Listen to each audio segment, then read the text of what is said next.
Hello everyone, welcome back to our channel. My name is Pratibha and आज हम करने वाले हैं मैराथन सेशन और एग्ज़ाम्स काफ़ी नज़दीक हैं। 7 एंड 8 फरवरी को आपका एग्ज़ाम होने वाला है एंड यहाँ पे 2 शिफ्टों में एग्ज़ाम होगा। फर्स्ट सेकेंड दोनों का अलग अलग शिफ्ट दिया हुआ है। तो यहाँ पे आपके नोटिस में तो ऑलरेडी आपकी एग्ज़ाम डेट और टाइमिंग वगैरह सब मेंशन कर दिया गया है। फ़िलहाल आपके पास बहुत कम समय है और इस समय आपको ज़रूरत है ऐसे सेशंस लेने की जहाँ पे आपको लगातार आपके सीडीपी, ईवीएस और हिंदी जैसे जो आपके इम्पोर्टेंट सब्जेक्ट हैं उनको कवर कराया जाए। बाकी यहाँ पे पेडागोजी सबसे ज़्यादा आती है, बहुत ज़्यादा मैथ वालों को भी दिक्कत नहीं होने वाली क्योंकि 15 नंबर की पेडागोजी एंड 15 नंबर की मैथ सॉल्व करने की आती है। सो बहुत ज़्यादा कोई दिक्कत नहीं है। एंड हिंदी में आपका एक पैसेज आता है एंड उसके अलावा कुछ क्वेश्चंस आते हैं जो कि कुछ आपके पेडागोजी से रिलेटेड होते हैं, कुछ आपके नॉर्मल होते हैं। तो हिंदी में भी बहुत ज़्यादा दिक्कत नहीं होगी। दिक्कत होती है सबसे ज़्यादा आपके सीडीपी में और ईवीएस में। तो ईवीएस जो आती है वो आपकी एनसीईआरटी की पूछी जाती है, आपको पता होगा। अगर नहीं पता है तो मैं बता देती हूँ कि अभी तक जितनी बार सीटेट का एग्ज़ाम हुआ है उतनी बार एनसीईआरटी के हूबहू क्वेश्चन देखने को मिले हैं। तो आज हम करेंगे आपके प्रीवियस ईयर क्वेश्चन जो कि आपके पूछे गए थे 2019 में। तो इस प्रीवियस ईयर क्वेश्चन से आपको एक चीज़ समझ में आ जाएगी कि क्वेश्चंस कैसे पूछे जा रहे हैं और आगे भी ऐसे ही क्वेश्चन पूछे जाएंगे और रिपीटेड फॉर्म में भी ये क्वेश्चन पूछे जाते हैं। थोड़ा सा क्वेश्चंस को मॉडिफाई करके, क्योंकि थोड़ा सा स्टेटमेंट वाइज क्वेश्चन ज़्यादा आते हैं, थोड़ा सा लेंदी क्वेश्चन होते हैं, तो यहाँ पे आपको समझने में समय लगता है और यहाँ पे इन प्रैक्टिस के माध्यम से आप चीज़ों को बेहतर तरीके से समझ सकते हैं। तो क्लास काफ़ी इंटरेस्टिंग एंड इम्पॉर्टेंट है। यहाँ पे हम सीडीपी, हिंदी और ईवीएस के जो क्वेश्चन हैं उनको सॉल्व करने की कोशिश करेंगे। तो बढ़ते हैं आज के सेशन पे और यहाँ पे हमारा जो टारगेट है वो 120 प्लस का टारगेट है, क्योंकि केवल हमें पासिंग मार्क्स नहीं चाहिए भाई। जर्नल वालों के लिए 90 नंबर और जो अदर वाले हैं उनके लिए 82 आपके नंबर चाहिए होते हैं पास करने के लिए। लेकिन आप सभी जानते हैं कि जैसे कि सुपर टेट का भी नोटिफिकेशन आया था जहां पे उसका सिलेबस आपका दे दिया गया है। तो अब उम्मीद है कि जैसे ही आपका जुलाई में टेट होगा वैसे ही सुपर टेट आने की प्रबल संभावना है, यानी चांसेस बहुत ज़्यादा बढ़ चुके हैं। और तैयारी एक दिन में कभी भी नहीं होती है कि जब फॉर्म आ गए तब आपने तैयारी की और आप उन स्टूडेंट का टक्कर ले सकते हैं जो लंबे समय से तैयारी कर रहे हैं। तो इसलिए ज़रूरी है कि लगातार आप तैयारी करें और स्कोर अच्छा गेन करें। यहाँ पे आपके स्कोर भी ऐड किए जाते हैं, तो ज़रूरी है स्कोर गेन करना, केवल पासिंग मार्क्स नहीं। तो चलिएगा हम आज जो सीटेट पेपर 1 को कवर करेंगे और यहाँ पे सीडीपी जो है वो आपके पेपर 1 एंड पेपर 2 दोनों में आपको हेल्प करेगी। सो बने रहिएगा। स्टार्ट करते हैं आज का सेशन और देखते हैं आज के इम्पॉर्टेंट क्वेश्चन। तो देखिएगा यहाँ पे हम चाइल्ड डेवलपमेंट एंड जो पेडागोजी है यानी बाल विकास व शिक्षा शास्त्र के क्वेश्चन सॉल्व करेंगे। एंड यहाँ पे दोनों लैंग्वेज में आपको क्वेश्चन दिख रहे होंगे। एक तरफ आपका इंग्लिश दिया है, दूसरी तरफ आपका हिंदी दिया हुआ है, ठीक है। तो देखो क्वेश्चन क्या पूछा गया है। क्वेश्चन पूछा गया है कि जीन पियाजे के अनुसार बच्चे, पहला है, ज्ञान को सक्रिय रूप से संरक्षित करते हैं जैसे जैसे वे दुनिया में व्यवहार कौशल का प्रयोग करते हैं तथा अन्वेषण करते हैं। दूसरा है, प्रशिक्षणात्मक अधिगम की प्रक्रिया का अनुसरण करते हुए दूसरों का अवलोकन करके सीखते हैं। तीसरा है, को उद्दीपन अनुक्रिया संबंधों के सावधानीपूर्ण नियंत्रण के द्वारा एक विशेष तरीके से व्यवहार करने के लिए अनुबंधित किया जा सकता है। और चौथा क्या है, को पुरस्कार एवं दंड के सिद्धांतों का प्रयोग करते हुए विशिष्ट तरीके से व्यवहार करना तथा सिखाया जा सकता है, ठीक है।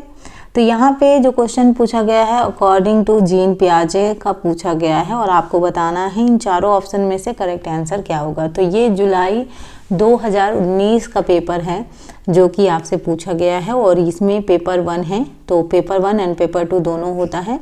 कॉमन क्या है पेपर 1 एंड पेपर 2 में, तो सीडीपी आपका कॉमन होता है। अगर आप सीडीपी पढ़ते हैं तो पेपर 1 पेपर 2 दोनों में आपको हेल्प करता है। बाकी आपके जो सामाजिक विज्ञान है उनके भी क्वेश्चन मैं आपको सॉल्व कराऊंगी, क्योंकि आपके पेपर सेकेंड में काफ़ी टफ हो जाता है, क्योंकि सोशलॉजी भी इतना इजी नहीं आती है, काफ़ी टफ आती है। फिलहाल यहाँ पे अगर हम आंसर की बात करें तो आपका जो करेक्ट आंसर है वो है आपका, ज्ञान को सक्रिय रूप से संरक्षित करते हैं जैसे जैसे वे दुनिया में व्यवहार कौशल का प्रयोग करते हैं तथा अन्वेषण करते हैं। तो activity construct knowledge as they manipulate and explore the world. ठीक है, तो ऑप्शन जो फर्स्ट है वो आपका करेक्ट आंसर हो जाएगा। तो अभी तो हम केवल क्वेश्चन आंसर सेशन कर रहे हैं यहाँ पे, आज के सेशन में एक्सप्लेनेशन नहीं करेंगे। फिलहाल सबसे ज़्यादा ये है कि ज़्यादा से ज़्यादा क्वेश्चनों की हम प्रैक्टिस करें। ठीक है, क्वेश्चन क्या पूछा गया है, चालक विकास की दर में व्यक्तिगत विविधताएं होती हैं, फिर भी चालक विकास का क्रम डैश डैश डैश से डैश डैश डैश तक है। ठीक है, ऑप्शन है शीर्षगामी अधोगामी, सेकेंड है अधोगामी शीर्षगामी, थर्ड है अपरिष्कृत यानी स्थूल चालक विकास, और नीचे दिया हुआ है परिष्कृत यानी सूक्ष्म चालक विकास। फोर्थ है परिष्कृत यानी सूक्ष्म चालक विकास और अपरिष्कृत यानी स्थूल चालक विकास। तो यहाँ पे जहाँ पे डैश डैश दिया हुआ है वहाँ आपको फिल करना है, फिलिंग द ब्लैंक्स आप, ये क्वेश्चन है। तो there are individual variations in the, क्या दिया हुआ है यहाँ पे, rate of motor development at the sequence of motor development is from dash dash dash to dash dash dash. बताइएगा, क्वेश्चन नंबर सेकेंड का राइट आंसर जो होगा वो क्या है, वो है आपका थर्ड, अपरिष्कृत स्थूल चालक विकास, परिष्कृत सूक्ष्म चालक विकास। ऑप्शन जो थर्ड है वो आपका क्या हो जाएगा, करेक्ट आंसर हो जाएगा। देखिएगा, इसकी जो पीडीएफ वगैरह होती हैं वो आपको हमारे टेलीग्राम चैनल जो है आपका टीचिंग हब करके, आप चाहें तो आप सर्च कर सकते हैं, या फिर मैं इसका जो लिंक है वो डिस्क्रिप्शन में दे दूंगी, वहाँ पे आप जाके ज्वाइन हो जाइएगा। क्वेश्चन नंबर थर्ड है आपके सामने, वह अवधि जो वयस्कता के संक्रमण की पहल करती है उसे क्या कहते हैं, किशोरावस्था, मध्य बाल्यावस्था, पूर्व क्रियात्मक अवधि या फिर बाल्यावस्था की समाप्ति। आई होप आपको क्वेश्चंस दिख रहे होंगे, बहुत ज़्यादा जूम कर दूंगी तो शायद कट सकता है। ठीक, बताइएगा। तो यहाँ पे क्वेश्चन नंबर जो थर्ड है उसका जो राइट आंसर है वो है आपका किशोरावस्था यानी अडोलसेंस। ऑप्शन जो फर्स्ट है वो आपका क्या हो जाएगा, राइट आंसर हो जाएगा। क्वेश्चन नंबर 4 की बात करते हैं, पूछा गया है, एक बच्चा तर्क प्रस्तुत करता है कि हिंज को दवाई की चोरी नहीं करनी चाहिए, वह दवाई जो उसकी पत्नी की जान बचाने के लिए ज़रूरी है, क्योंकि यदि वह ऐसा करता है तो उसे पकड़ा जाएगा और जेल भेज दिया जाएगा। कोहलबर्ग के अनुसार वह बच्चा नैतिक समझ की किस अवस्था के अंतर्गत आता है। ठीक है, तो यहाँ पे जो कोहलबर्ग की थ्योरी है, थ्योरी का नाम क्या है, नैतिक विकास का सिद्धांत। इनकी थ्योरी का नाम नैतिक विकास का सिद्धांत यानी मॉरल डेवलपमेंट थ्योरी इनकी है कोहलबर्ग की, और इनमें इन्होंने जो चीज़ें बताई हैं उसके हिसाब से ये जो स्टेटमेंट है, यहाँ पे एक तरीके से दुविधा ही है, क्योंकि उसे अपनी पत्नी की जान भी बचाना है और अगर चोरी करता है तो उसे जेल भी जाना पड़ सकता है। तो दोनों ये दुविधाएं जो बीच में पड़ रही हैं, तो यहाँ पे जो ऑप्शन है वो है यांत्रिक उद्देश्य अभिविन्यास, सेकेंड है सामाजिक क्रम नियंत्रण अभिविन्यास, थर्ड है दंड एवं आज्ञा पालन अभिविन्यास, और फोर्थ है सार्वभौम नैतिक सिद्धांत अभिविन्यास। तो यहाँ पे कौन सा जो ऑप्शन है वो आपका करेक्ट होगा क्वेश्चन नंबर 4 में। तो यहाँ पे जो थर्ड ऑप्शन है दंड एवं आज्ञा पालन अभिविन्यास, ये आपका करेक्ट आंसर होगा, the punishment and obedience orientation. Option third आपका करेक्ट आंसर हो जाएगा। ठीक है, चलिएगा क्वेश्चन नंबर 5 देखते हैं। पूछा गया है, मौखिक संवाद जो बच्चे अपने आप से करते हों उन्हें लेव वाइगोस्की क्या कहते हैं। तो लेव वाइगोस्की के हिसाब से हमें बताना है कि जो मौखिक संवाद बच्चे करते हैं अपने आप से उसको क्या कहते हैं। अहम केंद्रित वार्ता, सेकेंड है व्यक्तिगत वार्ता, थर्ड है भ्रांत वार्ता और फोर्थ है समस्यात्मक वार्ता। बताइएगा क्वेश्चन नंबर 5 का करेक्ट आंसर क्या होगा। तो यहाँ पे जो राइट आंसर है वो है आपका व्यक्तिगत वार्ता यानी प्राइवेट स्पीच। तो प्राइवेट स्पीच याद रखिएगा, ये किनका है, लेव वाइगोस्की ने कहा है। जब हम खुद से बात करते हैं, कभी कभी होता है ना, हम अपने आप से बतियाने लगते हैं, हाँ ऐसा होना चाहिए, हाँ ये क्यों नहीं हुआ, वो क्यों नहीं हुआ, मन में ही बोलते रहते हैं, मतलब अपने आप से ही बात करते रहते हैं। कुछ भी काम करते रहते हैं, कई बार गुस्सा लगते तो भी अपने आप से बातें करते हैं। नेक्स्ट क्वेश्चन है क्वेश्चन नंबर 6, खिलौने, पहनावे की वस्तुएं, घरेलू सामग्रियां, व्यवसायों एवं रंगों को विशिष्ट लिंग के साथ संबंधित करना क्या प्रदर्शित करता है। आपके ऑप्शंस हैं विकसित जेंडर पहचान, सेकंड है जेंडर रूढ़िवादिता, थर्ड है जेंडर सिद्धांत या फिर फोर्थ है जेंडर प्रासंगिकता। तो जैसे खिलौने हैं, पहनावे की वस्तुएं हैं या घरेलू जो सामग्री, व्यवसाय हो गए, रंग हो गए, तो विशिष्ट लिंग के साथ संबंधित करना क्या प्रदर्शित करता है, ये आपसे पूछा गया है क्वेश्चन नंबर 6 का। राइट आंसर होगा आपका जेंडर स्टीरियोटाइप यानी जेंडर रूढ़िवादिता। तो कई बार क्या होता है कि भाई लड़कियां हैं तो गुड़ियां खेलेंगी, लड़के हैं तो मतलब गाड़ी से खेलेंगे, है ना, लड़कियां हैं भाई पिंक कलर उनको पसंद है, ऐसे करके कई सारी चीज़ें हैं। अगर लड़कियां हैं तो घर का काम करेंगे, लड़के हैं तो बाहर का, तो ये सब पहले ही वो लोग डिसाइड कर देते हैं, लड़कियां हैं तो ये पहनेंगे, लड़के हैं तो वो पहनेंगे। तो ये जब आप पहले से ही डिसाइड कर देते हैं तो मानसिकता भी वैसे ही डेवलप होने लगती है। तो ये सारी चीज़ें किसको दर्शाती हैं, जेंडर रूढ़िवादिता को। ठीक, नेक्स्ट क्वेश्चन है, एक प्रारंभिक कक्षा कक्ष में एक बच्ची अपने साथ जो अनुभव लाती है, एंड इसके ऑप्शन है उन्हें अस्वीकार करना चाहिए, सेकंड है उसकी उपेक्षा करनी चाहिए, थर्ड है उस पर ध्यान नहीं देना चाहिए, एंड फोर्थ है उन्हें शामिल कर उनका संचय करना चाहिए। तो बताइएगा क्वेश्चन नंबर 7 का राइट आंसर क्या होगा। तो in elementary classroom it is important to the experience that a child brings with her. तो यहाँ पे क्वेश्चन नंबर 7 का जो राइट आंसर है वो है उन्हें शामिल कर उनका संचय करना चाहिए, बिल्ड ऑन। क्योंकि यहाँ पे कोई भी जो बच्चा आता है वो अपना कुछ ना कुछ अनुभव ही लेकर आते हैं, कुछ ना कुछ एक्सपीरियंस ही लेकर आते हैं, तो उन्हें अस्वीकार करना गलत है कि भाई आप उन्हें डिनाई ही कर दें। उनकी उपेक्षा करना भी, निगलेक्ट करना भी गलत है, उन पर ध्यान ना देना, उन्हें इग्नोर करना भी गलत है, बल्कि उनके जो एक्सपीरियंस हैं उनको बिल्ड ऑन करना, उनको स्वीकार करना, ये सही होता है। नेक्स्ट क्वेश्चन देखते हैं, क्वेश्चन नंबर 8 आप सभी के सामने। तो क्वेश्चन क्या पूछा गया है, क्वेश्चन पूछा गया है कि एक शिक्षक को चाहिए कि अ टीचर शुड, ऑप्शन है वह विद्यार्थी के बीच तुलना को अधिकतम करे, सेकंड है वह विशेष संस्कृतियों समुदाय के बच्चों को बढ़ावा दे, थर्ड है वह विद्यार्थियों के बीच सांस्कृतिक विविधता तथा आपकी विभिन्नता तथा विविधता की अनदेखी करे, और फोर्थ है यह संप्रेषित करे कि वह कक्षा कक्ष में सभी संस्कृति को सम्मान करती है एवं महत्व देती है। तो यहाँ पे सीटेट में एक चीज़ बहुत कॉमन है और बहुत ज़रूरी है भी आप लोग को समझना कि कौन से ऐसे वर्ड हैं जो पॉजिटिव की ओर इंडिकेट करते हैं, कौन से ऐसे वर्ड हैं जो निगेटिव की ओर इंडिकेट करते हैं। जैसे यहाँ पे कुछ ऐसे शब्द हैं जिसको अगर आप देखते हैं तो आप सीधा सीधा उसको काट दीजिएगा। जैसे हमने बात की कंपेयर की, जहाँ पे बात हो रही है आपकी तुलना की, अगर कहीं पे भी बच्चों के बीच, विद्यार्थियों के बीच तुलना हो रही है, भेदभाव जैसी चीज़ें दिख रही हैं आपको, तो वो आपके ऑप्शंस कभी भी सही नहीं होंगे। यहाँ पे दिया है वह विद्यार्थी के बीच तुलना को अधिकतम करें, ठीक है।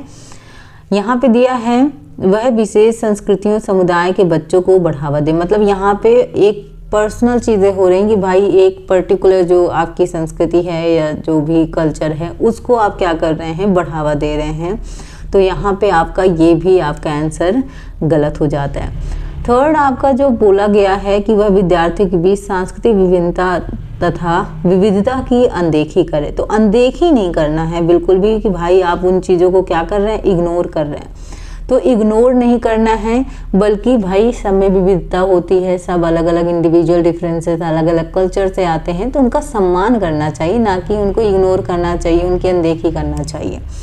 जो लास्ट ऑप्शन दिया हुआ है यहाँ पे 4, ये आपका करेक्ट आंसर है कि यह संप्रेषित करें कि वह कक्षा कक्ष में सभी संस्कृतियों यानी जितने भी कल्चर वाले लोग आते हैं उनका सम्मान करती है एवं महत्व देती हैं यानी इम्पोर्टेंस देती है। तो कम्युनिकेट दैट सी आपका respects and value all cultures in the classroom, तो सभी कल्चर्स के लोगों का सम्मान करें और महत्व दें, यही इम्पोर्टेंट है। तो ऑप्शन जो 4 है वो आपका क्या हो जाएगा, राइट आंसर हो जाएगा। तो मैंने आपको बताया कि जैसे ही अगर आप किन्हीं ऑप्शनों में देख रहे हैं कि भाई तुलना की बात हो रही है ना, विशेष संस्कृतियों की, भाई आप जब विशेष लगा देते हैं सभी संस्कृतियों को बढ़ावा दें, महत्व दें, है ना, वो समझ में आ जाए। जब विशेष की बात हो जा रही है, मतलब स्पेशल किसी कल्चर की बात की जा रही है, तो ये भी आपका गलत है।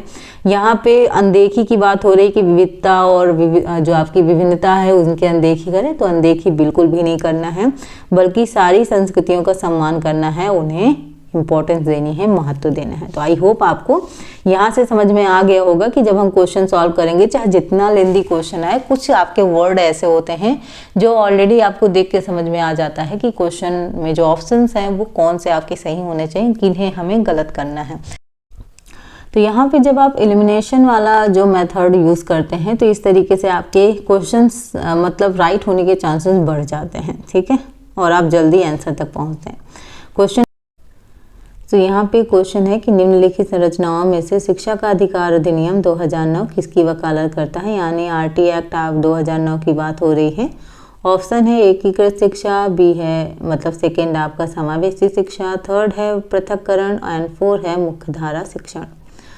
तो यहाँ अगर मैं बात करूँ स्टूडेंट इस क्वेश्चन के करेक्ट आंसर की, क्वेश्चन नंबर 9, तो इसका जो राइट आंसर है वो है आपका इंक्लूसिव एजुकेशन यानी समावेशी शिक्षा, जहाँ पे चाहे सामान्य हो चाहे विशिष्ट हो, ठीक है, सभी प्रकार के बच्चे एक साथ शिक्षा ग्रहण करते हैं, समान अवसर उन्हें दिया जाता है।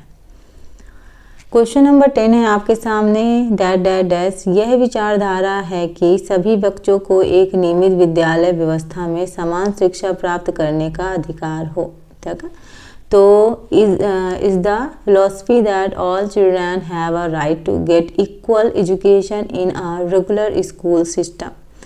सो ऑप्शन है आपका समावेशी शिक्षा, मुख्यधारा शिक्षा, थर्ड है विशेष शिक्षा या फिर फोर्थ है बहुल सांस्कृतिक शिक्षा।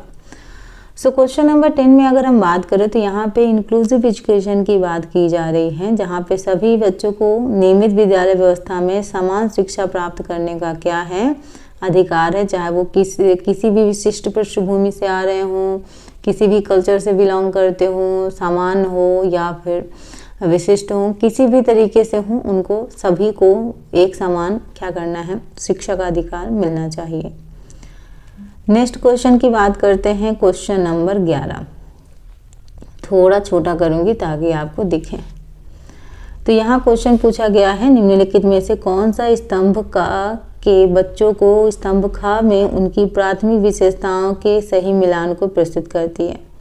तो देखो जो आपका स्तंभ का है और स्तंभ खा है उसको देखते हैं, आपको मैच करना है। तो एक तरफ दिया है प्रतिभाशाली, अधिगम अशक्तता, थर्ड है सृजनात्मक और फोर है व्यवधान कमी अति सक्रियता व्यतिक्रम यानी ADHD, ठीक है। और दूसरी तरफ दिया है धारा प्रवाह पढ़ने में कमी, सेकेंड है मूल समाधानों के बारे में सोच सकता है, सी है आसानी से विचलित होने की आदत है और डी है शीघ्रता से एवं स्वतंत्र रूप से सीखने की योग्यता। अब पहले इसमें थोड़ा आपको समय लगेगा, आराम से क्वेश्चन देखो और फिर बताओ कि इसका राइट आंसर क्या होगा। मैं थोड़ा और छोटा कर दूं ताकि आपकी जो कूट हैं वो भी आप आराम से देख सकें, क्योंकि कई बार क्या होता है कि जब हम जो कोड लिखे होते हैं उनसे अगर मैच करते हैं तो जल्दी हम आंसर तक पहुंच जाते हैं। तो इसमें सभी आपको सॉल्व करने की ज़रूरत नहीं होती अगर एक दो भी मैच हो गया तो। क्वेश्चन नंबर 11 बताना है राइट आंसर क्या होगा। देखो यहाँ पे जब हम बात करते हैं गिफ्टेड चाइल्ड की, यानी जो प्रतिभाशाली बच्चे होते हैं उनकी बात की जाए, ठीक है। तो प्रतिभाशाली अगर हम बच्चों की बात करें स्टूडेंट, तो यहाँ पे जो होगा वो होगा क्या, शीघ्रता से एवं स्वतंत्र रूप से सीखने की योग्यता, ठीक। सेकेंड जो है आपका अधिगम अशक्तता। तो जब हम अधिगम अशक्तता की बात करें, यानी अधिगम मतलब लर्निंग डिसेबिलिटी, तो यहाँ पे होगा धारा प्रवाह पढ़ने में कमी। थर्ड है सृजनात्मक यानी क्रिएटिव की बात हो रही है, तो यहाँ पे होगा मूल समाधानों के बारे में सोच सकता है, यानी क्रिएटिव का मतलब ही होता है भाई जिनके सोचने थिंकिंग करने की क्षमता अच्छी होती है, जिनका संज्ञान अच्छा होता है। फोर है अवधान कमी अति सक्रियता व्यतिक्रम यानी ADHD। ADHD की बात की जाए तो इसमें होगा आपका आसानी से विचलित होने की आदत, उसको क्या कहते हैं, ADHD, attention deficit hyper activity disorder, ठीक है। तो यहाँ पे देखिएगा, तो इस तरीके से अगर हम बात करें तो हमारा जो राइट आंसर है वो है आपका सेकेंड। ठीक है, सेकेंड क्या हो जाएगा, करेक्ट आंसर हो जाएगा। सेकेंड देख लीजिएगा। ठीक, चलिएगा नेक्स्ट क्वेश्चन है क्वेश्चन नंबर 12। देखते हैं, पूछा गया है बच्चे प्रभावी रूप से सीखते हैं जब, यानी children learn effectively when. Option है शिक्षक कक्षा में होने वाली सभी घटनाओं व बच्चों को पूर्ण रूप से नियंत्रित करता है। सेकंड है वे पाठ्य पुस्तक में दिए गए तथ्यों को याद करते हैं। थर्ड है वे श्याम पट पर अध्यापक के द्वारा लिखे गए उत्तरों की नकल करते हैं। फोर है वे विभिन्न गतिविधियों एवं कार्यों में सक्रिय रूप से भाग लेते हैं। तो यहाँ पे बच्चे प्रभावी रूप से सीखते हैं जब, ये जो क्वेश्चन पूछा गया क्वेश्चन नंबर 12, इसका जो आपका करेक्ट आंसर होगा वो क्या होगा, वो होगा आपका वे विभिन्न गतिविधियों एवं कार्यों में सक्रिय रूप से भाग लेते हैं। So they actively participate in different activities and task. ठीक है, ऑप्शन 4 इसका सही आंसर होगा।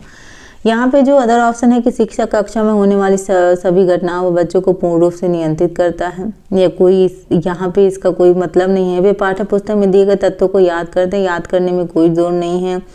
वे श्याम पट पर अध्यापक के द्वारा लिखे गए उत्तरों को नकल करते हैं, नकल बिल्कुल नहीं करते। जहाँ प्रभावी रूप से बच्चे सीखते हैं वहाँ पे क्या है, आपकी एक्टिविटी है। ठीक है, नेक्स्ट क्वेश्चन की बात करते हैं क्वेश्चन नंबर 13। पूछा गया है बच्चे को कक्षा में प्रश्न पूछने के लिए प्रेरित करना चाहिए। सेकंड है पूछने के लिए हतोत्साहित करना चाहिए। थर्ड है पूछने की अनुमति नहीं देनी चाहिए। और 4 है पूछने से रोकना चाहिए। तो अब खुद ही सोचो कि क्वेश्चन नंबर 13 में सीधा सीधा आपको तुरंत इसका आंसर मिल जाएगा, कहीं पे भी कोई भी स्ट्रगल करने की ज़रूरत नहीं। भाई यहाँ पे देखो सीधा सीधा पूछने के लिए हतोत्साहित करना। भाई बच्चे जितना ज़्यादा प्रश्न पूछते हैं उतना ही वो एक्टिव लगते हैं। अब आप उन्हें हतोत्साहित कर देंगे तो क्या ही फ़ायदा। पूछने की अनुमति नहीं देनी चाहिए, क्यों नहीं देनी चाहिए भाई। बच्चे जितना इन्वॉल्व होंगे, आप पढ़ाएंगे, जितना क्वेश्चन पूछेंगे, आपको खुद ही लगेगा बच्चे बिल्कुल पूरी तरीके से आपकी चीज़ों में घुले हैं, सीख रहे हैं। पूछने से रोकना चाहिए, कभी भी नहीं रोकना चाहिए। तो यहाँ पे जो राइट आंसर है वो क्या है आपका, पूछने के लिए प्रेरित करना चाहिए। बहुत से बच्चे हैं जो चुपचाप ऐसे ही बैठे रहते हैं, पूछते ही नहीं हैं। जो बच्चे पूछते हैं क्वेश्चन, इसका मतलब है वो काफ़ी एक्टिव हैं और वो उन चीज़ों में इन्वॉल्व हो रहे हैं जो टीचर्स पढ़ा रहे हैं। तो यानी वो उस चीज़ों को समझ रहे हैं, तभी तो डाउट हो रहा है, तभी तो पूछ रहे हैं। तो ये सारी चीज़ें, तो ऑप्शन जो पहला है वो आपका करेक्ट है। कुछ ऐसे क्वेश्चन तो ऑलरेडी बहुत जल्दी सॉल्व हो जाता है। इन क्वेश्चनों में भी अगर आप स्टूडेंट गलती कर रहे हैं, इसका मतलब आपकी तैयारी बिल्कुल भी अच्छी नहीं है, आपको और मेहनत करने की ज़रूरत। क्योंकि सबसे अगर बात करें तो स्टार्टिंग पॉइंट ही यही है, क्योंकि इसमें तीनों ही जो ऑप्शन है वो गलत दिए हैं, केवल एक ऑप्शन सही है।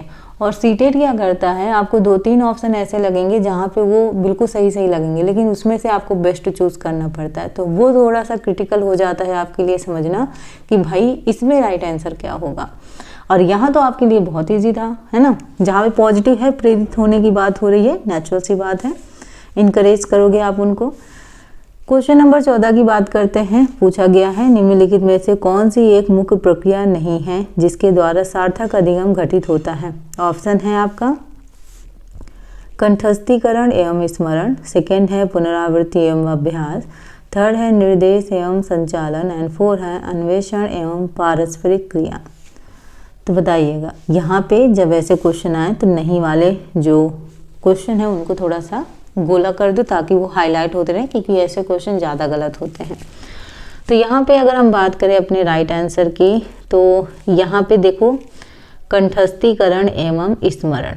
तो यहाँ पे कौन सी एक मुख्य प्रक्रिया नहीं है जिसके द्वारा सार्थक अधिगम घटित होता है। भाई आप केवल याद कर रहे हो, कंठस्थ कर रहे हो, ये सब केवल ज़रूरी नहीं। पुनरावृत्ति अभ्यास, ठीक है, रिपीटेशन प्रैक्टिस, निर्देशन संचालन एंड अन्वेषण एवं पारस्परिक क्रिया, ये सब पॉजिटिव हैं। कंठस्थीकरण और जो आपका स्मरण है ये आपका नेगेटिव है।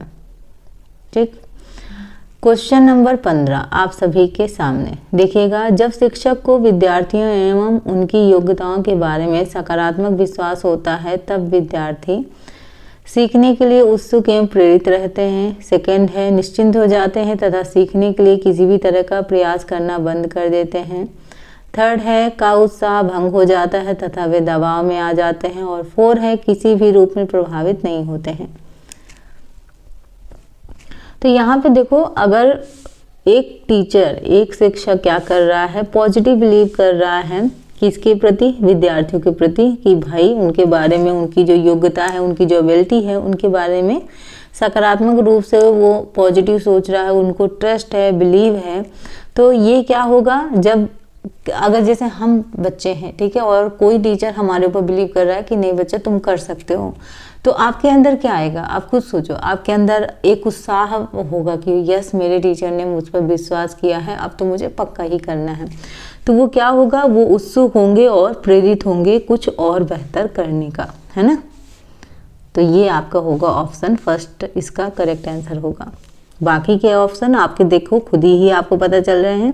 निश्चिंत हो जाते हैं, सीखने के लिए किसी भी तरह का प्रयास करना बंद कर देते हैं, ये गलत बात है। जब आप पे कोई ट्रस्ट करता है, चाहे वो टीचर हो, चाहे घर की फैमिली मेंबर हो, अगर माता पिता भी आप पे विश्वास करते हैं कि नहीं हमें विश्वास है बेटा तुम कुछ कर लोगे, तो हमें वो विश्वास प्रूव करने के लिए और मेहनत करने का मन करता है कि नहीं हम और मेहनत करेंगे क्योंकि उन्होंने मेरे ऊपर विश्वास दिखाया है।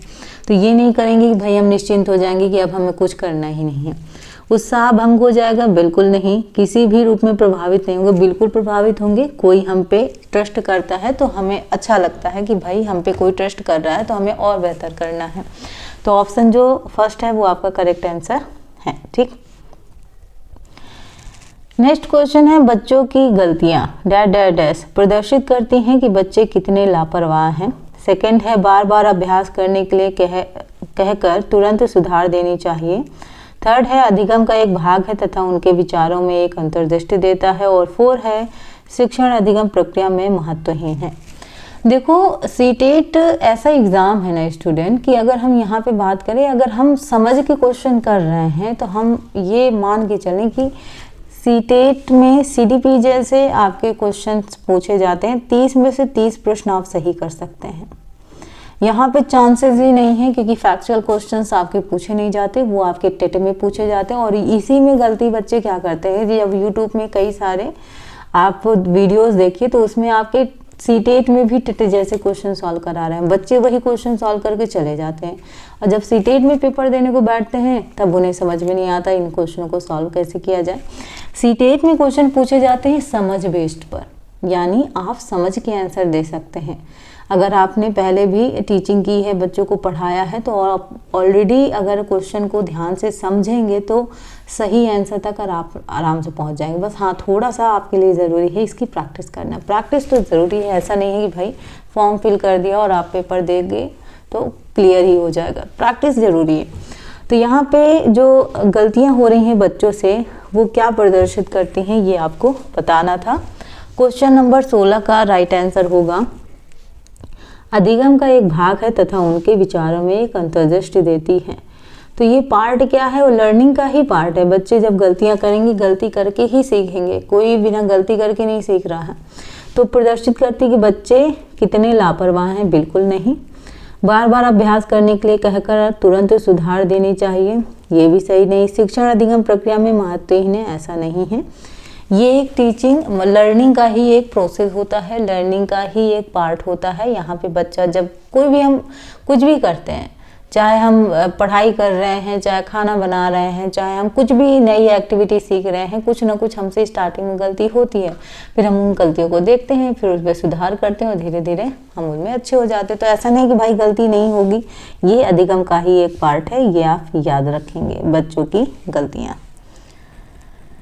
नेक्स्ट क्वेश्चन है, मूल्यांकन को डैश डैश डैश यानी असेसमेंट पूछा जा रहा है, एक अलग गतिविधि के रूप में लेना चाहिए। सेकंड है, शिक्षण अधिगम प्रक्रिया का एक भाग होना चाहिए। थर्ड है, केवल नंबरों के संदर्भ में करना चाहिए। और 4 है, वस्तुनिष्ठ प्रकार के लिखित कार्यों पर आधारित होना चाहिए।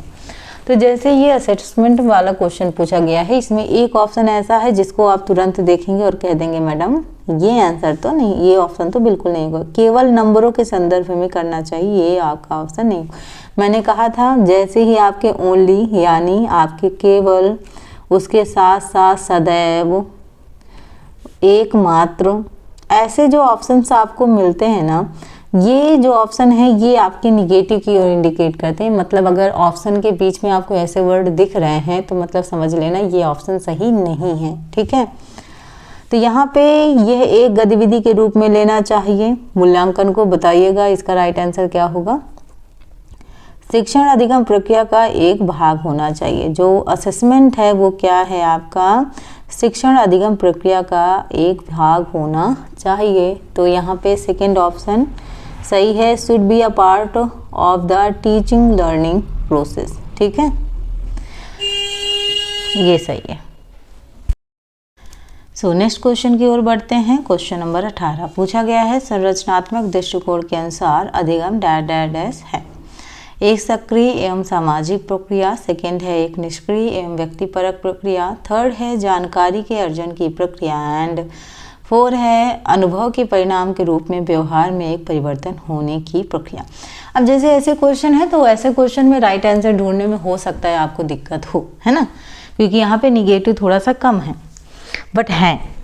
ठीक, तो यहाँ पे बात करें क्वेश्चन नंबर 18 के करेक्ट आंसर की, तो करेक्ट आंसर होगा कि संरचनात्मक दृष्टिकोण के अनुसार जो अधिगम है एक सक्रिय एवं सामाजिक प्रक्रिया है, यानी active and social in its character. ठीक, ऑप्शन जो फर्स्ट है वो आपका राइट आंसर है, पैसिव नहीं है। और यहाँ पे आपका दिया हुआ है जानकारी के अर्जन की प्रक्रिया, अनुभव के परिणाम के रूप में व्यवहार में एक परिवर्तन होने की प्रक्रिया। तो ये निगेटिव भी नहीं है, लेकिन हमें बेस्ट ऑप्शन चुनना है जो कि है ऑप्शन फर्स्ट, आपका करेक्ट आंसर हो जाएगा। ठीक, क्वेश्चन नंबर 19 को देखते हैं। पूछा गया है आपसे, नीचे लिखी हुई स्थिति किस सिद्धांत को दर्शाती है। अब यहाँ पे जो लिखा हुआ है वो पढ़ते हैं। लिखा है कि जो विद्यार्थी अच्छा प्रदर्शन नहीं कर पाते हैं वे महसूस करते हैं कि वे पर्याप्त रूप से अच्छे नहीं हैं और हतोत्साहित महसूस करते हैं, तब उनमें बिना प्रयास के कार्य को आसानी से छोड़ देने की संभावना है। तो ये ऑप्शन क्या है आपके, संज्ञान एवं संवेग अलग नहीं है, सेकेंड है संज्ञान एवं संवेग संबंधित नहीं है, थर्ड है आनुवांशिकता एवं पर्यावरण अलग नहीं है, और फोर है आनुवांशिकता एवं पर्यावरण संबंधित नहीं है। अब बताइएगा, इनमें जो ऑप्शन आपको देख के लग रहा है तो यहाँ पे आपको कंफ्यूजन हो सकता है। ठीक है, ऐसे क्वेश्चनों में आपको कंफ्यूजन हो सकता है, तो ये बिल्कुल भी मत समझिए कि आपको सभी क्वेश्चन ऐसे ही मिल जाएंगे जिसमें आप केवल पॉजिटिव और निगेटिव वर्ड्स देखकर ही आइडेंटिफाई कर पाएंगे। कुछ में आपको यहाँ पे ये चूज़ करना है कि आपके जो स्टेटमेंट दिया हुआ है उसके हिसाब से कौन सा ऑप्शन सही बैठ रहा है। तो यहाँ पे बात की जाए इस क्वेश्चंस के करेक्ट आंसर की, तो यहाँ पे आपका क्या हो जाएगा राइट आंसर। राइट आंसर हो जाएगा संज्ञान एवं संवेग अलग नहीं है, यानी कॉग्निशंस एंड जो इमोशंस हैं आर नॉट सेपरेटेबल। तो यहाँ पे आपके जो संज्ञान और जो संवेग है वो अलग नहीं है, क्योंकि यहाँ पे देखो क्या दिया हुआ है कि जो विद्यार्थी अच्छा प्रदर्शन नहीं कर पाते, मतलब जो अच्छा परफॉर्म नहीं कर पा रहे हैं, वो ये फील करते हैं कि वे पर्याप्त रूप से अच्छे नहीं होते हैं। मतलब वो क्या हो जाते हैं, डिमोटिवेट हो जाते हैं अपने आप से। भाई हम कोई परफॉर्म कर रहे हैं, है ना, और हम बार बार फेल हो रहे हैं या हमसे नहीं हो पा रहा है, तो हमारे अंदर महसूस होगा कि नहीं हम इस चीज़ को नहीं कर पा रहे हैं तो हम अच्छे नहीं हैं, डिमोटिवेट हम फील करेंगे, है ना। तब उनमें बिना प्रयास के कार्य को आसानी से छोड़ देने की क्या होती है, संभावना होती है। तो यहाँ पे थोड़ा सा ये रहता है कि हाँ हो सकता है कि वो ऐसा ना हो कि कार्य जो अपना काम कर रहे हैं उसको ईजिली रूप से क्या कर सकते हैं, छोड़ सकते हैं बिना प्रयास के भी, तो ये संभावना बनी रहती है। तो यहाँ पे जो आपका संज्ञान है और संवेग है ये अलग अलग नहीं है, ये एक दूसरे से क्या है, कनेक्टेड है। ठीक, तो ऑप्शन फर्स्ट आपका क्या हो जाएगा, राइट आंसर हो जाएगा। क्वेश्चन नंबर 20 है आपके सामने, एक शिक्षक बच्चों को प्रभावी रूप से समस्या का समाधान करने में सक्षम बनाने के लिए किस तरह से प्रोत्साहित कर सकती है। एंड आपके ऑप्शन हैं पाठ्यपुस्तक के सभी प्रश्नों के व्यवस्थित तरीके से समाधान लिखकर, सेकेंड है पाठ्यपुस्तक से एक ही प्रकार के प्रश्नों के उत्तर के अभ्यास के लिए उन्हें पर्याप्त मात्रा में अवसर प्रदान करके, थर्ड है पाठ्यपुस्तक में दी गई सूचनाओं के कंठस्थीकरण पर बल देकर, यानी बिल्कुल आपको रटने के लिए मजबूर किया जा रहा है, भाई बिल्कुल उसको कंठस्थ कर लो। फोर्थ है बच्चों को समस्या के बारे में सहजानुभूत अनुमान लगाने एवं बहुविकल्पों को देखने के लिए प्रोत्साहित करके। तो एक शिक्षक बच्चों को प्रभावी रूप से समस्या का समाधान करने में सक्षम बनाने के लिए किस तरह से प्रोत्साहित कर सकती है, ये आपसे पूछा गया है। एंड इसका जो राइट आंसर है वो है आपका बच्चों को समस्या के बारे में सहजानुभूत अनुमान लगाने एवं बहुविकल्पों को देखने के लिए प्रोत्साहित करके, मोटिवेट करके। ठीक है, तो इनकरेज कर रही है बच्चों को कि वो क्या करे, गेस करे, और यहाँ पे मल्टीपल जो सॉल्यूशंस हैं, ठीक है, तो प्रॉब्लम को सॉल्व करने के लिए मल्टीपल सॉल्यूशंस जो हैं उनका इस्तेमाल करके उनको सॉल्व करने की कोशिश करें। तो वो क्या कर रही हैं, मोटिवेट कर रही हैं, इनकरेज कर रही हैं बच्चों को। जो अदर ऑप्शन है उसमें दिया है कि पाठ्य पुस्तक के सभी प्रश्नों को व्यवस्थित तरीके से समाधान लिखना कोई इसका समाधान नहीं है। पाठ्य पुस्तक से एक ही प्रकार के प्रश्नों के उत्तर अभ्यास के लिए उन्हें पर्याप्त मात्रा में अवसर देना। भाई आप उन्हें लगातार क्या कर रहे हैं कि आप उन क्वेश्चनों को टेक्स्ट बुक से कॉपी कर सिमिलर आप उनको करें, वो भी सही नहीं है। पाठ्य पुस्तक में दी गई सूचनाओं के कंठस्थीकरण पर हम वैसे भी जोर नहीं देते हैं। तो ऑप्शन जो 4 है वो आपका राइट आंसर हो जाएगा।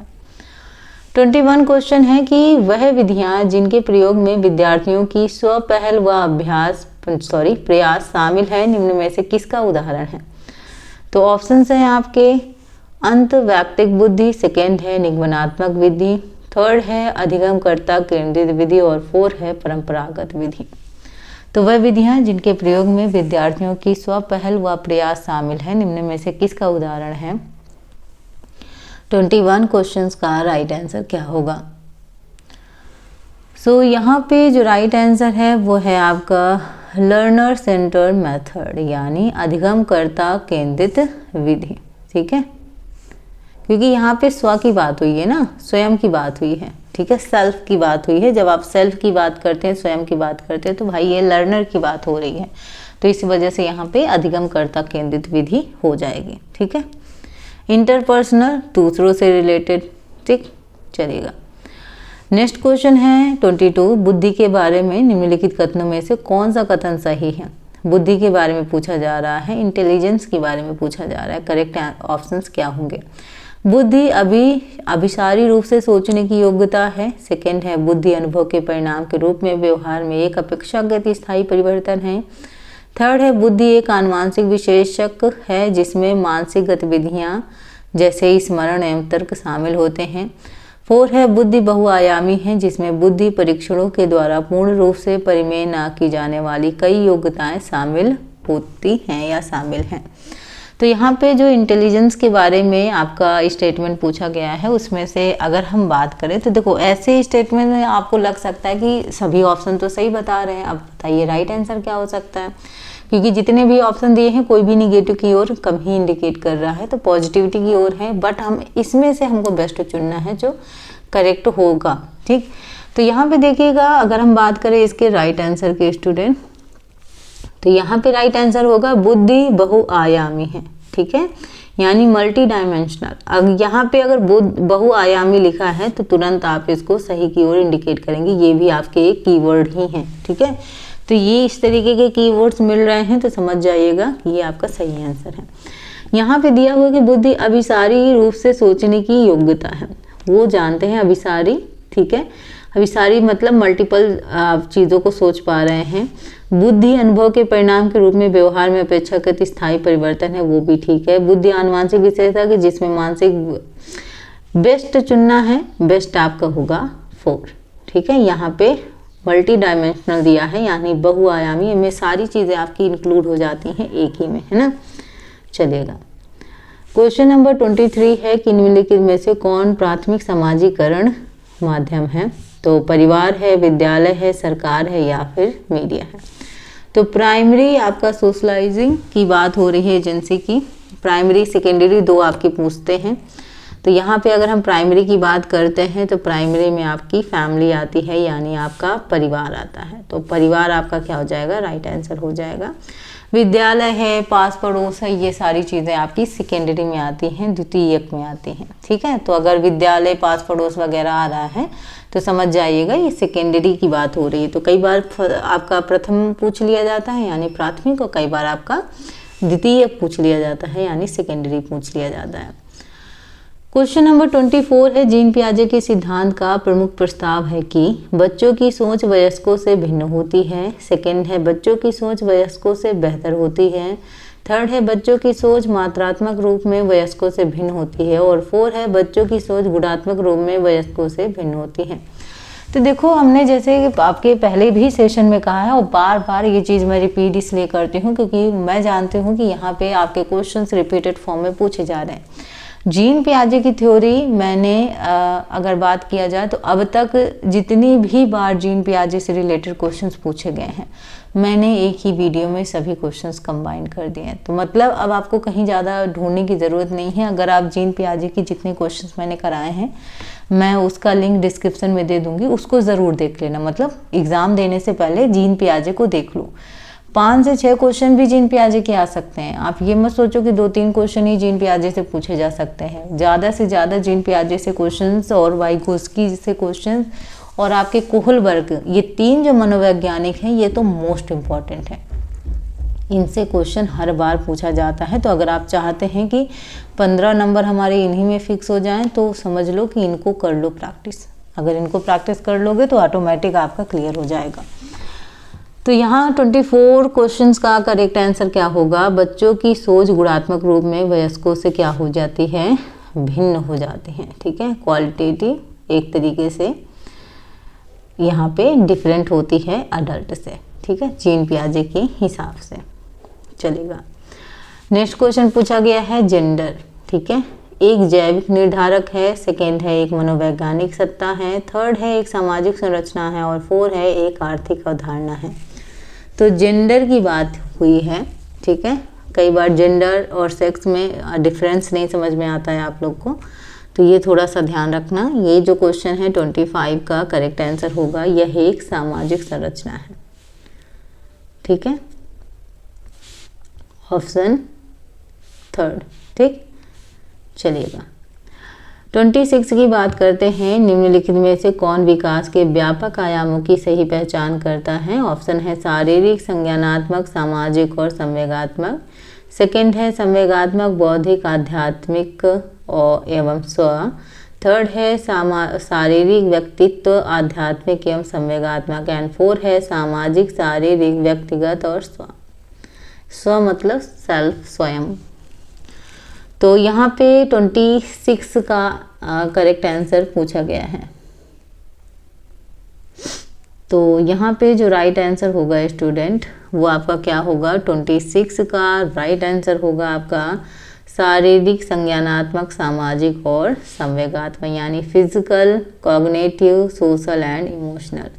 फिजिकल में आपका ग्रोथ हो गया, ठीक है, लंबाई वगैरह का बढ़ना, ये सारी चीज़ें हो गई जिसका आप मेजरमेंट कर सकते हो, आप माप सकते हो। संज्ञानात्मक में क्या होता है?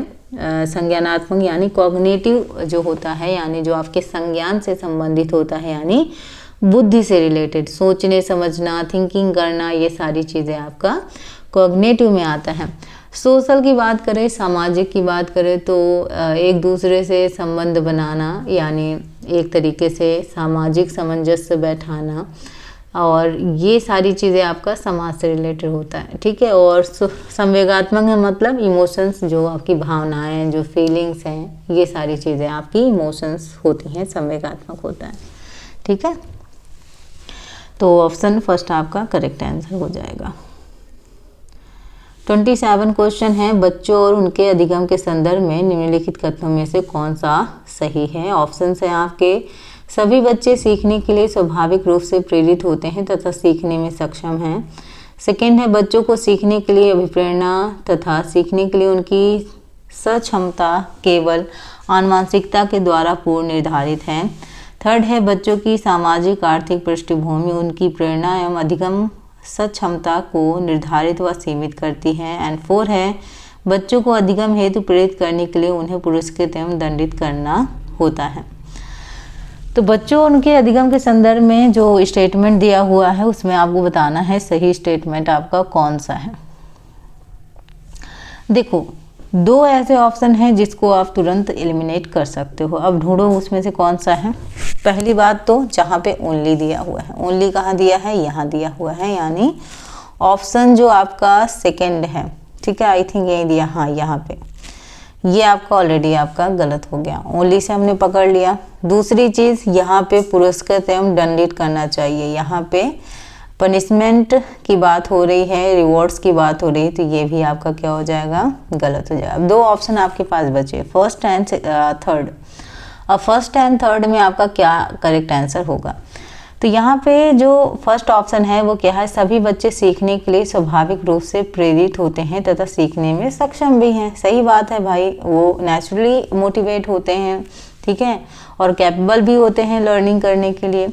बट यहाँ जो थर्ड दिया है कि बच्चों की सामाजिक आर्थिक पृष्ठभूमि उनकी प्रेरणा अधिगम क्षमता को निर्धारित व सीमित करती है, ऐसा कुछ नहीं है। सोशियो इकोनॉमिक बैकग्राउंड से, चाहे जिस भी बैकग्राउंड से आते हैं, मोटिवेशन कम नहीं होता है और भी मोटिवेशन बढ़ जाता है, तो ये इतना इफेक्ट नहीं डालता है। तो यहाँ पे जो राइट आंसर है वो आपका ऑप्शन फर्स्ट है, फर्स्ट ऑप्शन आपका करेक्ट आंसर हो जाएगा। नेक्स्ट है क्वेश्चन 28, प्रगतिशील शिक्षा में बच्चों को किस तरह से देखा जाता है। ऑप्शन है छोटे वयस्कों के रूप में, सेकेंड है निष्क्रिय अनुकारकों के रूप में, थर्ड है सक्रिय अन्वेषकों के रूप में, और फोर्थ है खाली स्लेटों के रूप में। तो यहाँ प्रोग्रेसिव जो एजुकेशन है उसमें बात की जा रही है 28, तो राइट आंसर हो जाएगा सक्रिय अन्वेषकों के रूप में। ऑप्शन जो थर्ड है वो आपका करेक्ट आंसर हो जाएगा, ठीक है। निष्क्रिय नहीं होगा, पैसिव नहीं है, छोटे वयस्कों के रूप में नहीं, खाली स्लेटों के रूप में बिल्कुल नहीं। स्टेटमेंट के थ्रू कई बार पूछा जाता है खाली स्लेट किसने कहा था, जिसको जो जैसा चाहो वैसा बना सकते हो, वो अलग बात है। लेव वाइगोस्की के अनुसार अधिगम पूछा गया है, अकॉर्डिंग टू लेव वाइगोस्की लर्निंग। तो एक सामाजिक गतिविधि है, सेकंड है एक व्यक्तिगत गतिविधि है, थर्ड है यह एक निष्क्रिय गतिविधि है, और फोर्थ है एक अनुबंधित गतिविधि है। तो देखो लेव वाइगोस्की जो जाने जाते हैं वो सोशियो कल्चर थ्योरी इनकी है, यानी सामाजिक सांस्कृतिक सिद्धांत इनकी थ्योरी का नाम है, जिसमें उन्होंने सबसे ज़्यादा फोकस किया है सोशल एक्टिविटी पर। किस पे फोकस किया है, सोशल एक्टिविटी पर फोकस किया है। उन्होंने कहा है बच्चे सामाजिक रूप से इंटरेक्ट करके बेहतर तरीके से सीखते हैं, यानी जब बच्चे एक दूसरे से इंटरेक्ट करते हैं तो बेहतर तरीके से सीखते हैं। और इसमें जो टूल का काम करती है वो क्या करती है, आपकी भाषा, यानी जो लैंग्वेज है वो एक टूल का काम करती है। भाई लैंग्वेज ही एक ऐसा माध्यम है जिसके हिसाब से हम क्या करते हैं, अपने जो फीलिंग्स है, जो हमारे आचार विचार है, वो अगर हम दूसरों तक पहुंचाते हैं, तो एक लैंग्वेज ही ऐसा माध्यम है जिससे हम अपनी भावनाएं व्यक्त कर सकते हैं ना। तो ये आपके जो लेव वाइगोस्की हैं ये सामाजिक सांस्कृतिक सिद्धांत के प्रतिपादक हैं, और यहाँ पे इन्होंने आपके सोशल कल्चर एंड लैंग्वेज पर ज़्यादा फोकस किया है और कहा है कि बच्चे सोशली इंटरेक्ट कर कर बेहतर तरीके से सीखते हैं। तो इस बात को आप याद रखेंगे। नेक्स्ट क्वेश्चन आपसे पूछा गया है 30, निम्नलिखित में से कौन सा पूर्व क्रियात्मक अवस्था काल के बच्चे को क्या करती हैं, विशेषित करती हैं। या एक बार मैं फिर से पढ़ देती हूँ, निम्नलिखित में से कौन सा पूर्व क्रियात्मक अवस्था काल के बच्चे को विशेषित करता है। ऑप्शन है वर्तुल प्रतिक्रिया, सेकेंड है लक्ष्य निर्देशित व्यवहार, थर्ड है विलंबित अनुकरण, और फोर्थ है विचारों की अनुक्रमणीयता। तो ये लास्ट क्वेश्चन है सीडीपी का। सीडीपी में 30 प्रश्न पूछे जाते हैं और 30 प्रश्न आप देख ही रहे हैं, और इसके बाद हम करेंगे ईवीएस, ठीक। तो यहाँ पे अगर हम बात करें स्टूडेंट, तो राइट आंसर बताइएगा क्या होगा। राइट आंसर होगा विचारों की अनुक्रमणीयता। ये सेशन पसंद आ रहा हो तो लाइक भी करते जाइए, और मुझे बताइएगा आप सभी को आज का सेशन कैसा लगा, क्योंकि मुझे जानना बहुत ज़रूरी है कि ये प्रश्न आप कर पा रहे हैं। और मुझे बताइएगा कि जैसे अभी मैंने 30 प्रश्न करवाए सीडीपी के, मुझे बताओ कि 30 प्रश्न में से आप कितने प्रश्न कर पाए हैं। अगर आप 30 प्रश्न में से 25 के ऊपर कर पा रहे हैं तब तो आपकी तैयारी बहुत बढ़िया है। अगर 20 के ऊपर भी कर पा रहे हैं तो भी आपकी तैयारी अच्छी है, लेकिन अगर 20 से कम क्वेश्चन कर पा रहे हैं तो प्लीज़ थोड़ा सा और ध्यान दीजिए, क्योंकि ज़रूरी है। क्योंकि अगर सीडीपी में आप अच्छे नंबर लेकर आते हैं ना, तो फिर बहुत ज़्यादा आपको प्रेशर नहीं झेलना पड़ता कि भाई मैथ में भी हमको अच्छा करना है। कई बार हिंदी को भी लोग बहुत लाइटली लेते हैं कि भाई हिंदी है तो सॉल्व हो जाएगा, बट हिंदी में भी कई गलतियाँ हो जाती हैं और हिंदी भी सॉल्व नहीं होती है। तो यहाँ पे थोड़ा सा बस इतना ध्यान रखना कि जहाँ पे आप नंबर अच्छे गेन कर सकते हो वहाँ गेन कर लो, और CDP आपके दोनों में आपको हेल्प करती है, पेपर 1 में भी एंड पेपर 2 में भी। मुझे कमेंट करके बताओ कि आपने 30 प्रश्न में से कितने क्वेश्चन आपने सही किए, फिर हम पर्यावरण की ओर बढ़ते हैं, ठीक है, क्योंकि पर्यावरण करना भी हमारे लिए इम्पॉर्टेंट है। और पर्यावरण याद रखना NCERT से पूछी जाती है, तो हूबहू NCERT ही आती है, NCERT पढ़ लो, कहीं से अदर से नहीं आएगा। देखिएगा क्वेश्चन, ठीक, तो क्वेश्चन की ओर बढ़ते हैं। तो यहाँ पे मैंने मैथ के क्वेश्चंस नहीं लिए हैं, तो इस वजह से 61 से दिखा रहा है। ये मत सोचना कि 61 मैम कहाँ से आ गया 30 के बाद डायरेक्ट, तो डायरेक्ट इसलिए आ गया क्योंकि हमने मैथ भी नहीं करी है, और जहाँ पे हम क्वेश्चन कर रहे हैं तो ये प्रीवियस ईयर पेपर ही मैंने उठाया है, तो इस वजह से मैंने इसको यहाँ से आपको क्वेश्चन दिख रहे हैं। तो देखो क्वेश्चन क्या पूछा गया है। क्वेश्चन है निम्नलिखित में से क्या पेट्रोलियम से प्राप्त नहीं होता। ऑप्शन है डीजल, मोम, ग्रीस या फिर कोयला।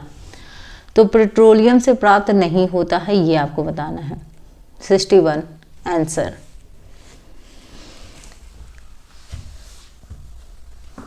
तो यहाँ पे जो राइट आंसर होगा वो आपका होगा कोयला। तो देखो यहाँ पे बहुत ज़्यादा समय नहीं लगेगा, ये फैक्चुअल क्वेश्चन होते हैं, आप इनको तुरंत सॉल्व कर सकते हैं। चलिएगा, अब यहाँ पे जो 62 क्वेश्चन है वो पूछा गया है निम्नलिखित में से त्योहारों के उस समूह को चुनिए जिन्हें पूर्णिमा को मनाया जाता है। तो जो पूर्णिमा को मनाए जाने वाले फेस्टिवल हैं उनको हमें बताना है। ऑप्शन है दिवाली, गुरु नानक जन्म दिवस और रक्षाबंधन। सेकेंड है होली, महाशिवरात्रि, बुद्ध जयंती। थर्ड है होली, रक्षाबंधन, गुरु नानक जन्म दिवस। और 4 है दिवाली, महाशिवरात्रि, गुरु नानक जन्म दिवस। बताइएगा कि पूर्णिमा के दिन जो तीनों त्योहार मनाए जा रहे हैं वो कौन कौन से हैं।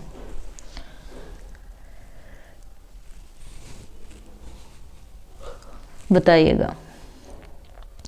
तो यहाँ पे अगर हम बात करें 62 क्वेश्चंस की करेक्ट आंसर की, सो राइट आंसर है आपका होली, रक्षाबंधन एंड गुरु नानक जन्म दिवस।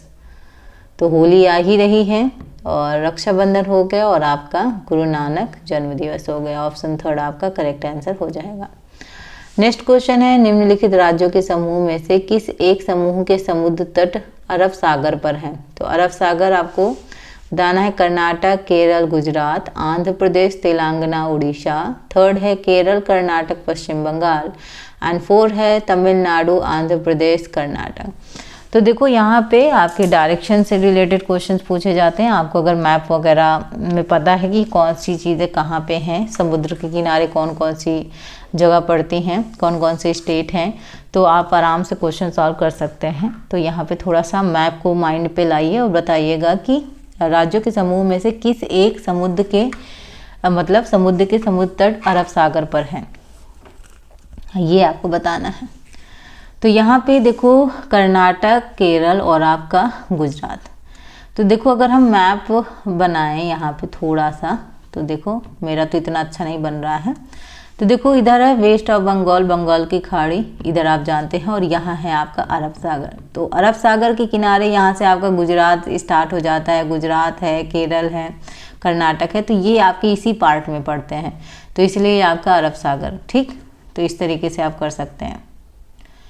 नेक्स्ट क्वेश्चन है आपका हमारे देश के मानचित्र में झारखंड कहाँ स्थित है। तो मैप को दिमाग में लाइए और बताइए कि झारखंड कहाँ है। उत्तर प्रदेश के पश्चिम में, पश्चिम बंगाल के पूर्व में, उड़ीसा के उत्तर में या फिर छत्तीसगढ़ के दक्षिण पूर्व में। तो देखो मैप में क्या होता है कि जैसे हम यहाँ पे दिशा का करते हैं तो दिशा 4 होती हैं, उत्तर, यहाँ पे पूर्व हो गया, यहाँ पे दक्षिण हो गया और यहाँ पे पश्चिम हो गया। ठीक है, तो यहाँ पे अगर हम जानते हैं कि यहाँ पे 4 दिशा है, तो 4 दिशा के कोनों में भी तो 4 दिशा होगी। एक दिशा ये होगी यानी उत्तर पूर्व की दिशा हो गई, एक दिशा ये हो गई दक्षिण पूर्व की दिशा हो गई, एक दिशा ये हो गई दक्षिण पश्चिम हो गई, और ये हो गई उत्तर पश्चिम, है ना। तो यहाँ पे जो 8 दिशाएं हो गई, तो इसके बीच का एरिया भी पूछ लिया जाता है ना कई बार। तो यहाँ पे जो पूछा गया है कि हमारे देश के मानचित्र में झारखंड कहाँ स्थित है, ये आपको बताना है। तो यहाँ पे झारखंड की बात की जाए स्टूडेंट, तो यहाँ पे जो आपका 3rd ऑप्शन है वो है उड़ीसा के उत्तर में। ठीक है, उड़ीसा के उत्तर में यानी नॉर्थ में। ठीक है, आपका क्या पड़ता है, झारखंड पड़ता है। ठीक, चलेगा। अब यहाँ पे आपके जो डायरेक्शन का क्वेश्चन पूछा गया है दिशा का, वो क्या पूछा गया है, आप x पर स्थित हैं और आपका विद्यालय y पर स्थित है। आपके घर से आपके विद्यालय तक जाने के लिए कोई सीधी सड़क नहीं है, अतः आप पहले A पर जाते हैं जो x के ठीक उत्तर में है, 30 मीटर दूरी पर है।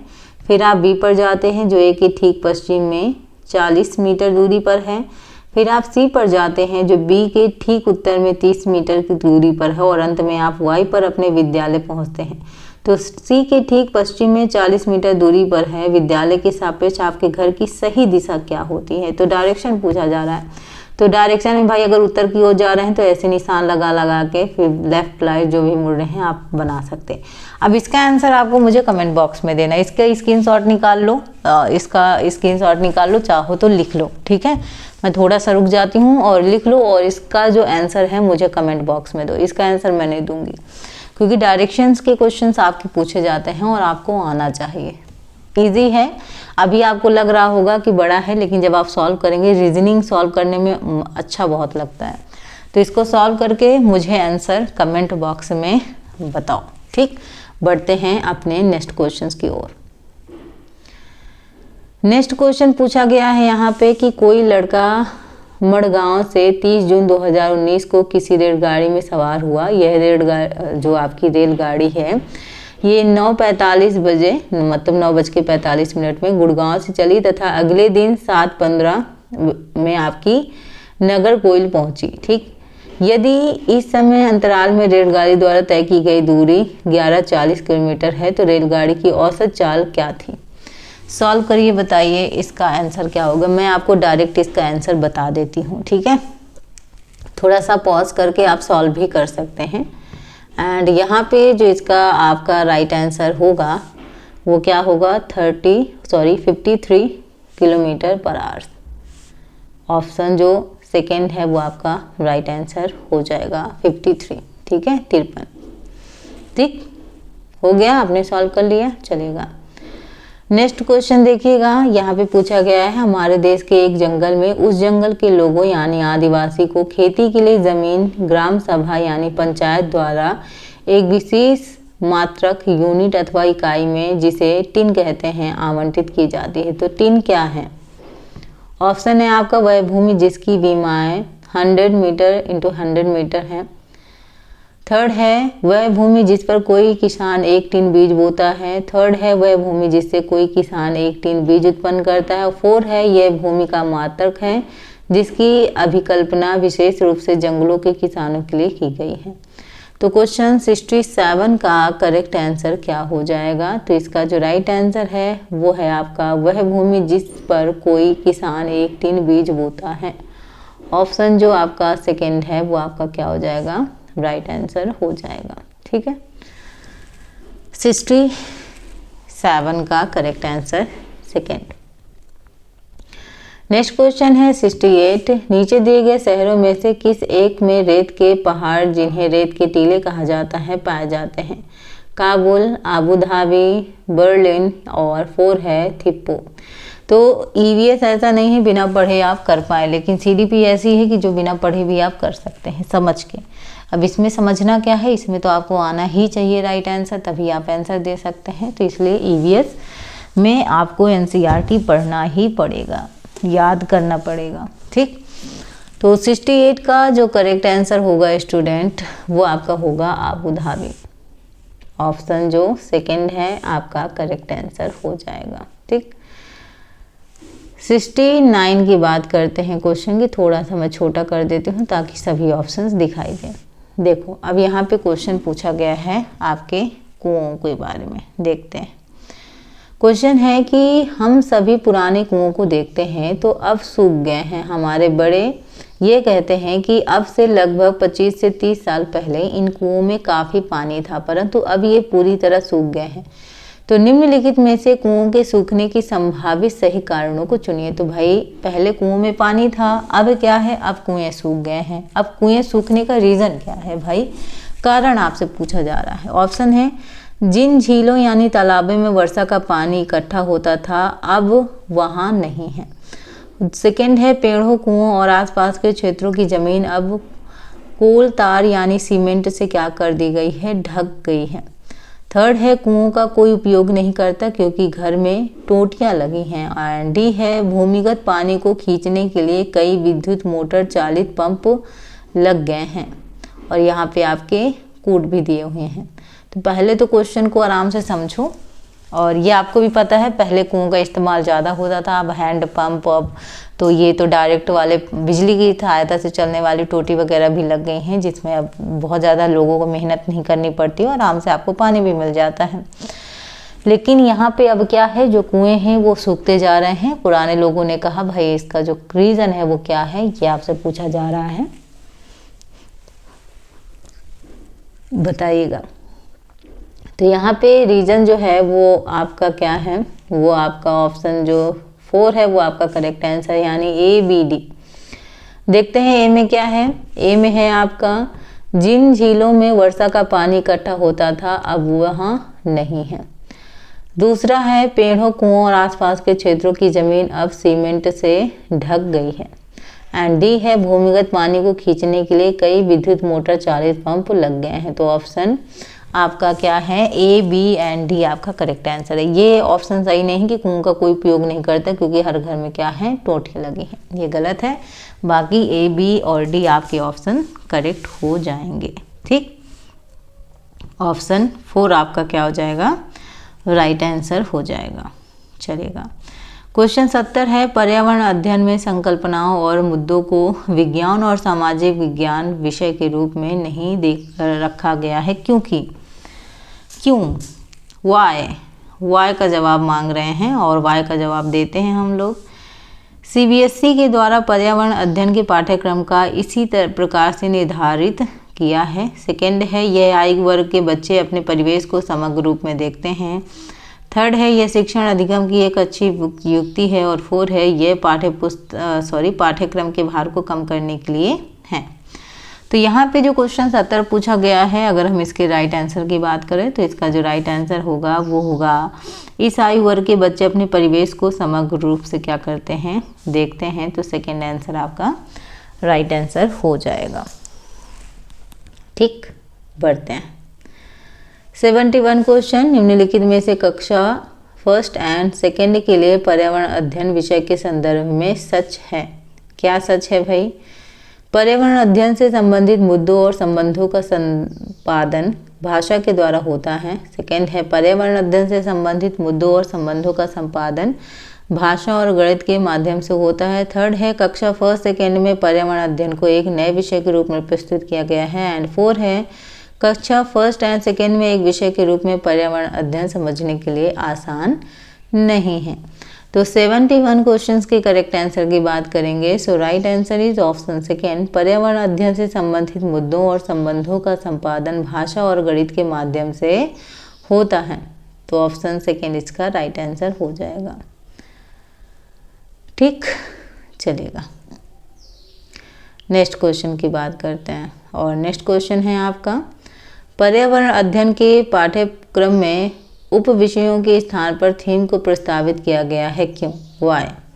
पर्यावरण अध्ययन में पाठों को कम करने के लिए। सेकंड है बच्चों के परिवेशी बोध में वृद्धि करने के लिए। थर्ड है बच्चों के स्थानीय परिवेश के मुद्दों से जुड़े हुए और अंतः संबंधी समझ के विकास के लिए। और 4 है उप विषयों की तुलना में थीम आधारित पर्यावरण अध्ययन का संपादन आसान है।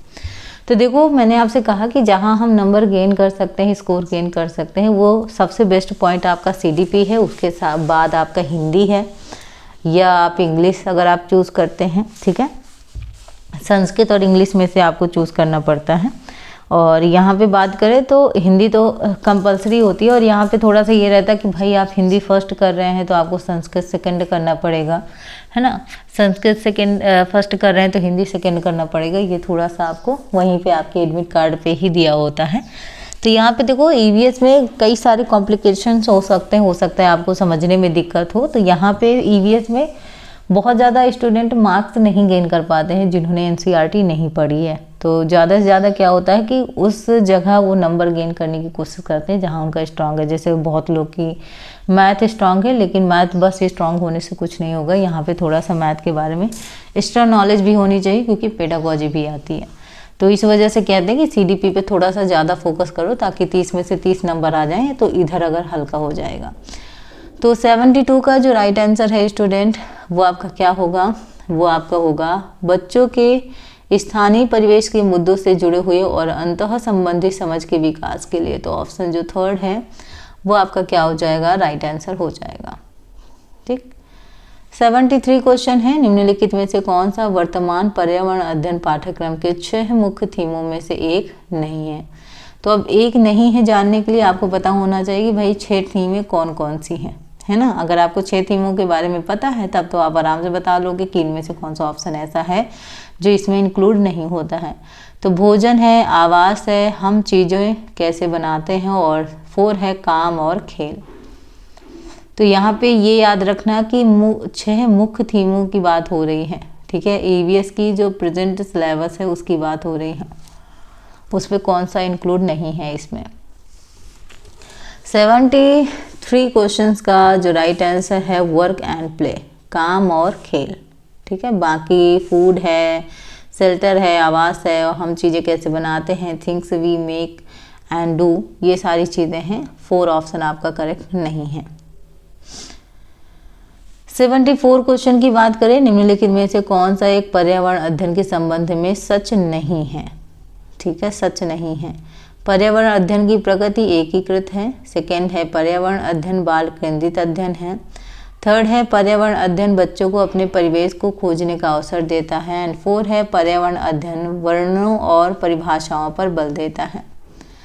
तो यहाँ पे पर्यावरण अध्ययन के संबंध में सच नहीं है, ये आपसे पूछा गया है, एंड इसका राइट आंसर होगा पर्यावरण अध्ययन वर्णों, ठीक है, यानी आपका वर्णों और परिभाषाओं पर बल देता है। तो ये सच नहीं है भाई, केवल आपके जो डिफिनेशंस हैं इन पर फोकस नहीं करता है, डिस्क्रिप्शन पे फोकस नहीं करता है, ठीक है। बल्कि पर्यावरण अध्ययन की प्रकृति एकीकृत है, पर्यावरण अध्ययन बाल केंद्रित अध्ययन है, और पर्यावरण अध्ययन बच्चों अपने परिवेश को खोजने का अवसर देता है। तो ये तीनों पॉजिटिव हैं, ये निगेटिव है, तो ऑप्शन निगेटिव ही आपका करेक्ट है, क्योंकि नहीं पूछा गया है।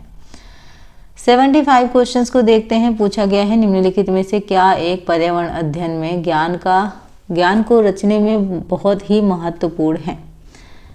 ऑप्शन है बच्चों की सक्रिय भागीदारी, सेकेंड है बच्चों के ज्ञान को शिक्षकों के ज्ञान से जोड़ना, थर्ड है यानी सी पर्यावरण अध्ययन को कक्षा की 4 दीवारों से बाहर सीखना, और 4 है मतलब डी बच्चों की स्थानीय भाषा को विद्यालय के ज्ञान से संबंधित करना। तो नीचे आपके कोड दिए हैं, आपको चूज करना है कि 75 क्वेश्चंस का करेक्ट आंसर क्या होगा।